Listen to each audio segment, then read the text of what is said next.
और अगर हम इस बात पर गौर व फिक्र नहीं कर पा रहे हैं कि कुरान सीखना सिखाना ही अपनी जिंदगी का मकसद बना पाए, तो इसका मतलब यह है कि हमने अल्लाह के रसूल के मिशन को नहीं पहचाना, कुरान पाक के मिशन को नहीं पहचाना, और अल्लाह के रसूल सल्लल्लाहु अलैहि वसल्लम ने हमें जो कीमती होमवर्क दिया था उस होमवर्क का हमें गहरा इदराक हासिल नहीं।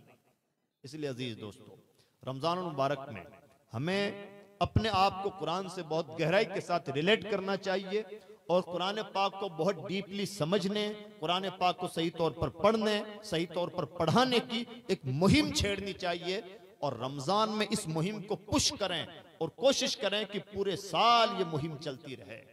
जिस तरह से जलसा सजाया गया है, इस जलसे से कहीं ज्यादा जरूरी है कि आप जगह जगह इशा के बाद छोटे छोटे आधे घंटे के ही सही मदरसे चलाएं, मकातिब चलाएं या जुज़वक्ती छोटे छोटे इदारे चलाएं, जिन इदारों में आधा घंटा 1 घंटा जिसके पास जितना वक्त हो वो वक्त दे, और इंसान इस बात की कोशिश करे कि मैं मरने से पहले मेरे रब का दिया हुआ कलाम सही तौर पर पढ़ना सीख जाऊं।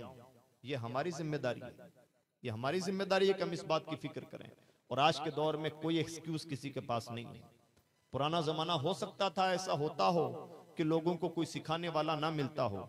आज के हद में ऐसा कोई इंसान नहीं जो एक्सक्यूज पेश कर सके कि मुझे कोई सिखाने वाला ना मिला। आज इतने प्लेटफॉर्म्स अवेलेबल हैं कि अगर इंसान सीखना चाहे तो हर चीज सीख सकता है।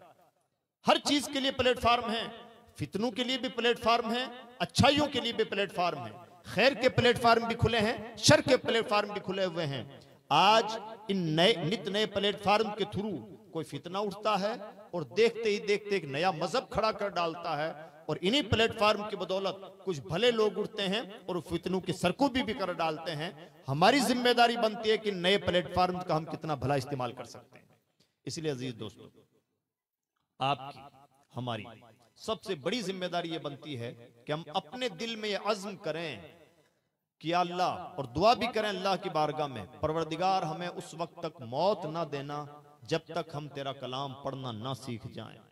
ये दुआ करनी चाहिए और इसे अपनी जिंदगियों का मकसद बनाना चाहिए, और इसको भी अपनी जिंदगियों का मकसद बनाना चाहिए कि हमारी जिंदगी में ज्यादा से ज्यादा लोग किसी ना किसी बहाने अल्लाह की किताब से जुड़ सकें।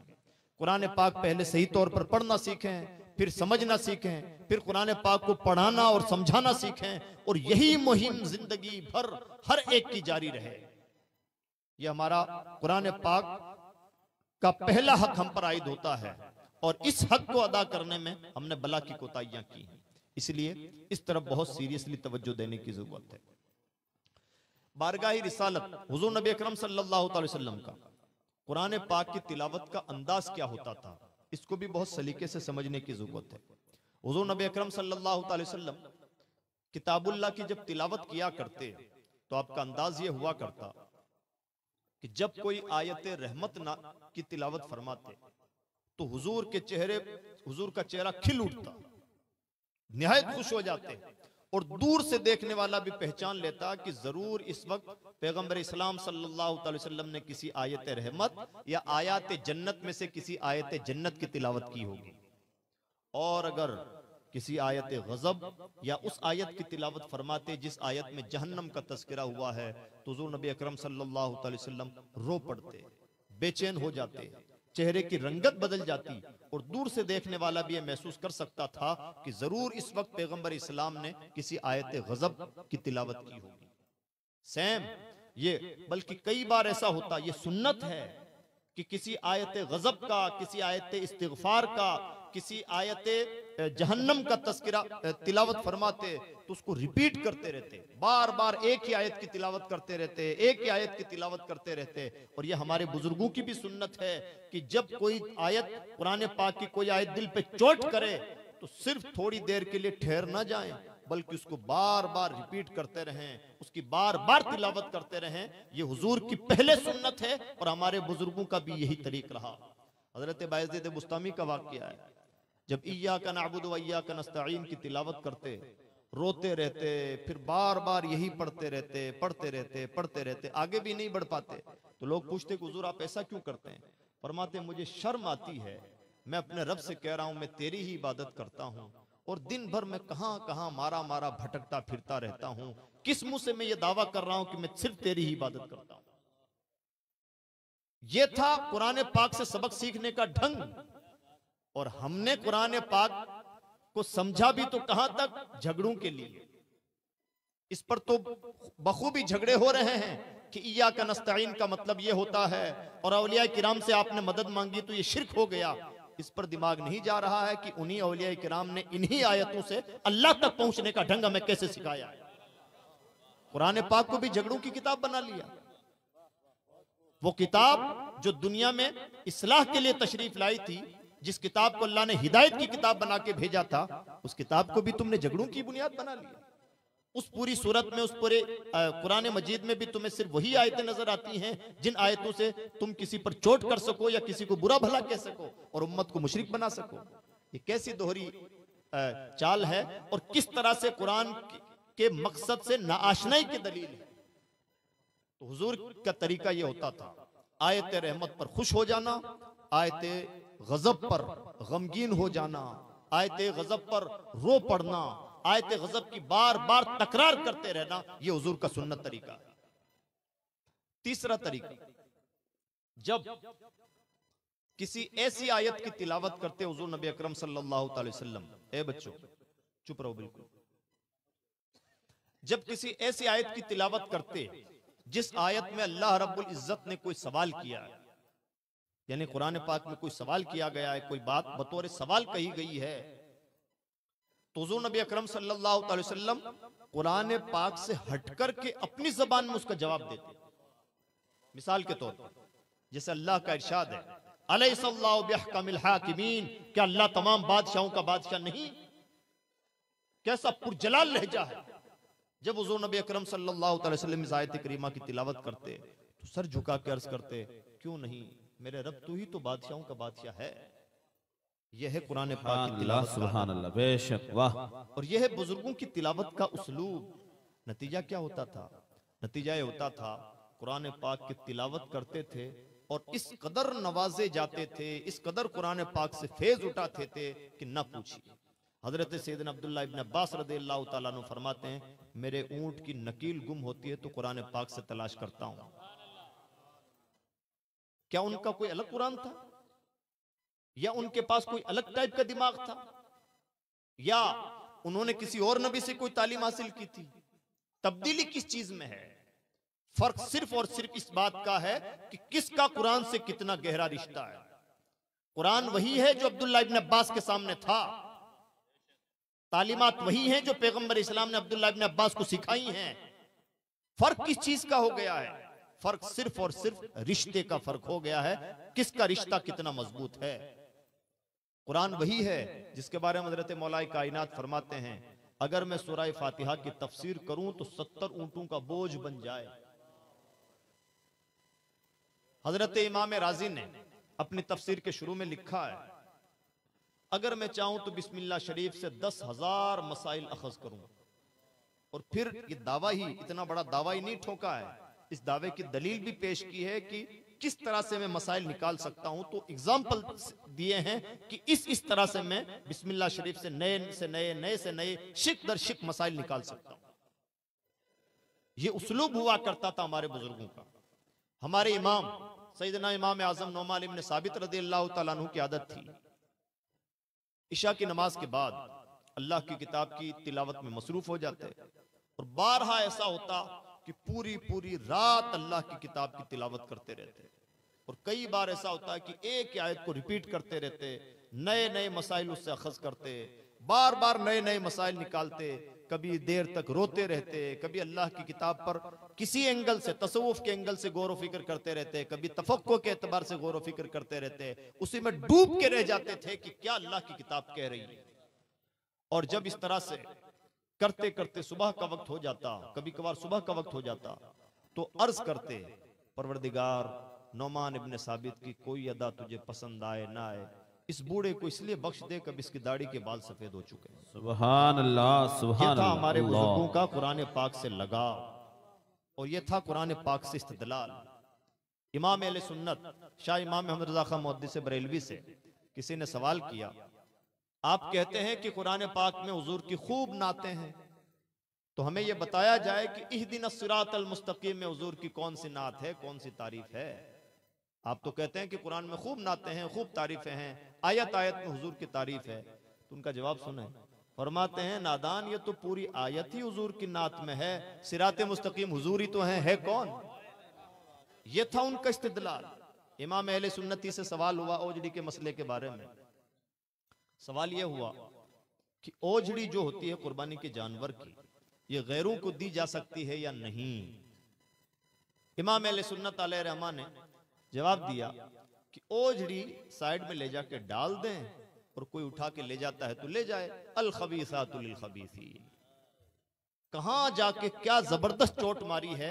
ये वही कर पाते हैं जिनका कुरान पाक से इतना गहरा रिश्ता हो, जहां इंसान के अक्ल ना पहुंचे, जहां आमतौर पर इंसान सोच ना पाए। तिलावतें तो हम सब भी करते हैं, इतनी फरफर तिलावतें होती हैं, इतनी स्पीडली तिलावतें होती हैं कि अल्लाह बख्श दे उसकी मेहरबानी।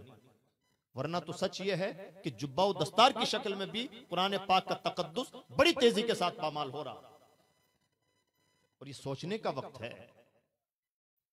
ये जरूरी नहीं है कि हम पूरा कुरान पाक खत्म करें, लेकिन ये बहुत जरूरी है कि जितना भी पढ़ें सही तौर पर पढ़ें, जितना भी पढ़ें उसके हुकूक को अदा करते हुए पढ़ें।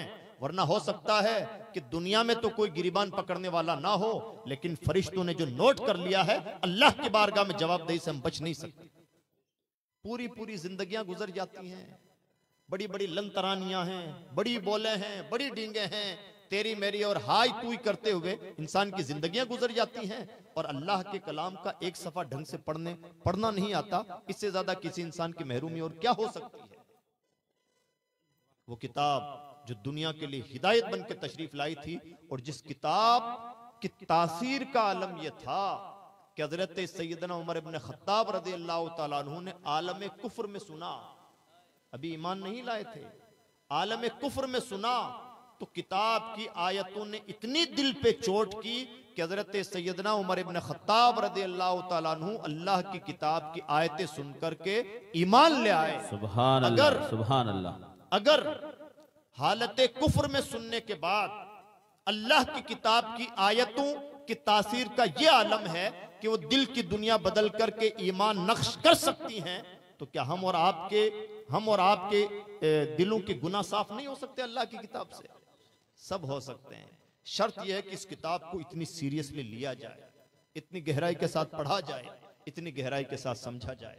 अजीज दोस्तों, इसलिए हमारी सबसे बड़ी जिम्मेदारी ये बनती है कि हम अल्लाह की किताब के साथ इंसाफ करें। और ये बात अल्लाह रब्बुल इज्जत ने बहुत वाज़े अंदाज में एक खास उसलूब में पेश फरमा दी है।